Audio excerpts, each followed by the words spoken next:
ಭಗವದ್ಗೀತೆಯನ್ನ ಓದಿದ ತಕ್ಷಣ ಹೊಟ್ಟೆ ತುಂಬಲ್ಲ ಎಂದು ಹೇಳಿದ್ದು ನಿಜ ಎಂದು ಒಪ್ಪಿಕೊಂಡಿರುವ ಕೇಂದ್ರ ಸಚಿವ ಎಚ್.ಡಿ. ಕುಮಾರಸ್ವಾಮಿ ಆ ಬಗ್ಗೆ ಸ್ಪಷ್ಟನೆ ನೀಡಿದ್ದಾರೆ. ದೆಹಲಿಯಲ್ಲಿ ಪತ್ರಿಕಾಗೋಷ್ಠಿ ನಡೆಸಿ ಮಾತನಾಡಿದ ಅವರು, ಅಂದಿನ ಸರ್ಕಾರ ತನ್ನ ವೈಫಲ್ಯವನ್ನ ಮುಚ್ಚಿಹಾಕಲು ಭಗವದ್ಗೀತೆಯನ್ನ ಮುಂದಿಟ್ಟುಕೊಳ್ಳುವುದು ಬೇಡ ಎಂಬರ್ಥದಲ್ಲಿ ಆ ಮಾತನ್ನ ಹೇಳಿದ್ದೇನೆ ವಿನಃ ಭಗವದ್ಗೀತೆಯ ಸರ್ವಕಾಲಿಕ ಮೌಲ್ಯವನ್ನ ಪ್ರಶ್ನಿಸಿಲ್ಲ ಎಂದು ಅವರು ಹೇಳಿದ್ದಾರೆ. ಜೊತೆಗೆ ತಮ್ಮ ಹಿಂದಿನ ಹೇಳಿಕೆಯನ್ನ ಮುಂದಿಟ್ಟುಕೊಂಡು ಈ ವ್ಯಂಗ್ಯವಾಡುವ ಕಾಂಗ್ರೆಸ್ ನಾಯಕರಿಗೆ ತಿರುಗೇಟು ನೀಡಿದ್ದಾರೆ. ತಮ್ಮ ನಿರಾಶೆಯ ಸಂದರ್ಭಗಳಲ್ಲಿ ಭಗವದ್ಗೀತೆ ಮೂಲ್ಯವಾದ ಸಹಾಯ ಮಾಡಿದೆ ಎಂದು ಮಹಾತ್ಮ ಗಾಂಧೀಜಿಯವರೇ ಹೇಳಿದ್ದಾರೆ ಎಂದ ಕುಮಾರಸ್ವಾಮಿ ಮಹಾತ್ಮ ಗಾಂಧೀಜಿಯವರ ಆತ್ಮಕಥನವನ್ನ ಉಲ್ಲೇಖಿಸಿದರು.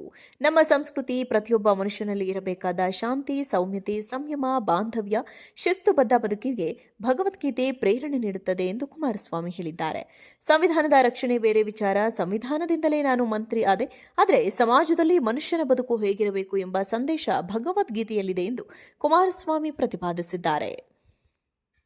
ಭಗವದ್ಗೀತೆಯನ್ನ ಓದಿದ ತಕ್ಷಣ ಹೊಟ್ಟೆ ತುಂಬಲ್ಲ ಎಂದು ಹೇಳಿದ್ದು ನಿಜ ಎಂದು ಒಪ್ಪಿಕೊಂಡಿರುವ ಕೇಂದ್ರ ಸಚಿವ ಎಚ್.ಡಿ. ಕುಮಾರಸ್ವಾಮಿ ಆ ಬಗ್ಗೆ ಸ್ಪಷ್ಟನೆ ನೀಡಿದ್ದಾರೆ.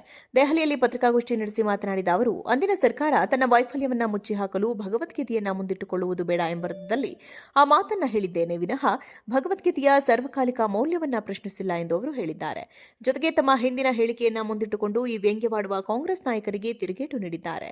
ತಮ್ಮ ನಿರಾಶೆಯ ಸಂದರ್ಭಗಳಲ್ಲಿ ಭಗವದ್ಗೀತೆ ಮೂಲ್ಯವಾದ ಸಹಾಯ ಮಾಡಿದೆ ಎಂದು ಮಹಾತ್ಮ ಗಾಂಧೀಜಿಯವರೇ ಹೇಳಿದ್ದಾರೆ ಎಂದ ಕುಮಾರಸ್ವಾಮಿ ಮಹಾತ್ಮ ಗಾಂಧೀಜಿಯವರ ಆತ್ಮಕಥನವನ್ನ ಉಲ್ಲೇಖಿಸಿದರು. ನಮ್ಮ ಸಂಸ್ಕೃತಿ ಪ್ರತಿಯೊಬ್ಬ ಮನುಷ್ಯನಲ್ಲಿ ಇರಬೇಕಾದ ಶಾಂತಿ, ಸೌಮ್ಯತೆ, ಸಂಯಮ, ಬಾಂಧವ್ಯ, ಶಿಸ್ತುಬದ್ಧ ಬದುಕಿಗೆ ಭಗವದ್ಗೀತೆ ಪ್ರೇರಣೆ ನೀಡುತ್ತದೆ ಎಂದು ಕುಮಾರಸ್ವಾಮಿ ಹೇಳಿದ್ದಾರೆ. ಸಂವಿಧಾನದ ರಕ್ಷಣೆ ಬೇರೆ ವಿಚಾರ. ಸಂವಿಧಾನದಿಂದಲೇ ನಾನು ಮಂತ್ರಿ ಆದೆ, ಆದರೆ ಸಮಾಜದಲ್ಲಿ ಮನುಷ್ಯನ ಬದುಕು ಹೇಗಿರಬೇಕು ಎಂಬ ಸಂದೇಶ ಭಗವದ್ಗೀತೆಯಲ್ಲಿದೆ ಎಂದು ಕುಮಾರಸ್ವಾಮಿ ಪ್ರತಿಪಾದಿಸಿದ್ದಾರೆ. ಭಗವದ್ಗೀತೆಯನ್ನ ಓದಿದ ತಕ್ಷಣ ಹೊಟ್ಟೆ ತುಂಬಲ್ಲ ಎಂದು ಹೇಳಿದ್ದು ನಿಜ ಎಂದು ಒಪ್ಪಿಕೊಂಡಿರುವ ಕೇಂದ್ರ ಸಚಿವ ಎಚ್.ಡಿ. ಕುಮಾರಸ್ವಾಮಿ ಆ ಬಗ್ಗೆ ಸ್ಪಷ್ಟನೆ ನೀಡಿದ್ದಾರೆ.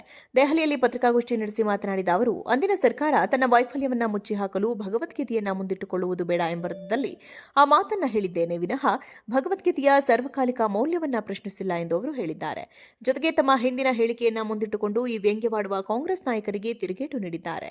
ತಮ್ಮ ನಿರಾಶೆಯ ಸಂದರ್ಭಗಳಲ್ಲಿ ಭಗವದ್ಗೀತೆ ಮೂಲ್ಯವಾದ ಸಹಾಯ ಮಾಡಿದೆ ಎಂದು ಮಹಾತ್ಮ ಗಾಂಧೀಜಿಯವರೇ ಹೇಳಿದ್ದಾರೆ ಎಂದ ಕುಮಾರಸ್ವಾಮಿ ಮಹಾತ್ಮ ಗಾಂಧೀಜಿಯವರ ಆತ್ಮಕಥನವನ್ನ ಉಲ್ಲೇಖಿಸಿದರು. ನಮ್ಮ ಸಂಸ್ಕೃತಿ ಪ್ರತಿಯೊಬ್ಬ ಮನುಷ್ಯನಲ್ಲಿ ಇರಬೇಕಾದ ಶಾಂತಿ, ಸೌಮ್ಯತೆ, ಸಂಯಮ, ಬಾಂಧವ್ಯ, ಶಿಸ್ತುಬದ್ಧ ಬದುಕಿಗೆ ಭಗವದ್ಗೀತೆ ಪ್ರೇರಣೆ ನೀಡುತ್ತದೆ ಎಂದು ಕುಮಾರಸ್ವಾಮಿ ಹೇಳಿದ್ದಾರೆ. ಸಂವಿಧಾನದ ರಕ್ಷಣೆ ಬೇರೆ ವಿಚಾರ. ಸಂವಿಧಾನದಿಂದಲೇ ನಾನು ಮಂತ್ರಿ ಆದೆ, ಆದರೆ ಸಮಾಜದಲ್ಲಿ ಮನುಷ್ಯನ ಬದುಕು ಹೇಗಿರಬೇಕು ಎಂಬ ಸಂದೇಶ ಭಗವದ್ಗೀತೆಯಲ್ಲಿದೆ ಎಂದು ಕುಮಾರಸ್ವಾಮಿ ಪ್ರತಿಪಾದಿಸಿದ್ದಾರೆ. ಭಗವದ್ಗೀತೆಯನ್ನ ಓದಿದ ತಕ್ಷಣ ಹೊಟ್ಟೆ ತುಂಬಲ್ಲ ಎಂದು ಹೇಳಿದ್ದು ನಿಜ ಎಂದು ಒಪ್ಪಿಕೊಂಡಿರುವ ಕೇಂದ್ರ ಸಚಿವ ಎಚ್.ಡಿ. ಕುಮಾರಸ್ವಾಮಿ ಆ ಬಗ್ಗೆ ಸ್ಪಷ್ಟನೆ ನೀಡಿದ್ದಾರೆ. ದೆಹಲಿಯಲ್ಲಿ ಪತ್ರಿಕಾಗೋಷ್ಠಿ ನಡೆಸಿ ಮಾತನಾಡಿದ ಅವರು, ಅಂದಿನ ಸರ್ಕಾರ ತನ್ನ ವೈಫಲ್ಯವನ್ನ ಮುಚ್ಚಿಹಾಕಲು ಭಗವದ್ಗೀತೆಯನ್ನ ಮುಂದಿಟ್ಟುಕೊಳ್ಳುವುದು ಬೇಡ ಎಂಬರ್ಥದಲ್ಲಿ ಆ ಮಾತನ್ನ ಹೇಳಿದ್ದೇನೆ ವಿನಃ ಭಗವದ್ಗೀತೆಯ ಸರ್ವಕಾಲಿಕ ಮೌಲ್ಯವನ್ನ ಪ್ರಶ್ನಿಸಿಲ್ಲ ಎಂದು ಅವರು ಹೇಳಿದ್ದಾರೆ. ಜೊತೆಗೆ ತಮ್ಮ ಹಿಂದಿನ ಹೇಳಿಕೆಯನ್ನ ಮುಂದಿಟ್ಟುಕೊಂಡು ಈ ವ್ಯಂಗ್ಯವಾಡುವ ಕಾಂಗ್ರೆಸ್ ನಾಯಕರಿಗೆ ತಿರುಗೇಟು ನೀಡಿದ್ದಾರೆ. ತಮ್ಮ ನಿರಾಶೆಯ ಸಂದರ್ಭಗಳಲ್ಲಿ ಭಗವದ್ಗೀತೆ ಮೂಲ್ಯವಾದ ಸಹಾಯ ಮಾಡಿದೆ ಎಂದು ಮಹಾತ್ಮ ಗಾಂಧೀಜಿಯವರೇ ಹೇಳಿದ್ದಾರೆ ಎಂದ ಕುಮಾರಸ್ವಾಮಿ ಮಹಾತ್ಮ ಗಾಂಧೀಜಿಯವರ ಆತ್ಮಕಥನವನ್ನ ಉಲ್ಲೇಖಿಸಿದರು. ನಮ್ಮ ಸಂಸ್ಕೃತಿ ಪ್ರತಿಯೊಬ್ಬ ಮನುಷ್ಯನಲ್ಲಿ ಇರಬೇಕಾದ ಶಾಂತಿ, ಸೌಮ್ಯತೆ, ಸಂಯಮ, ಬಾಂಧವ್ಯ, ಶಿಸ್ತುಬದ್ಧ ಬದುಕಿಗೆ ಭಗವದ್ಗೀತೆ ಪ್ರೇರಣೆ ನೀಡುತ್ತದೆ ಎಂದು ಕುಮಾರಸ್ವಾಮಿ ಹೇಳಿದ್ದಾರೆ. ಸಂವಿಧಾನದ ರಕ್ಷಣೆ ಬೇರೆ ವಿಚಾರ. ಸಂವಿಧಾನದಿಂದಲೇ ನಾನು ಮಂತ್ರಿ ಆದೆ, ಆದರೆ ಸಮಾಜದಲ್ಲಿ ಮನುಷ್ಯನ ಬದುಕು ಹೇಗಿರಬೇಕು ಎಂಬ ಸಂದೇಶ ಭಗವದ್ಗೀತೆಯಲ್ಲಿದೆ ಎಂದು ಕುಮಾರಸ್ವಾಮಿ ಪ್ರತಿಪಾದಿಸಿದ್ದಾರೆ.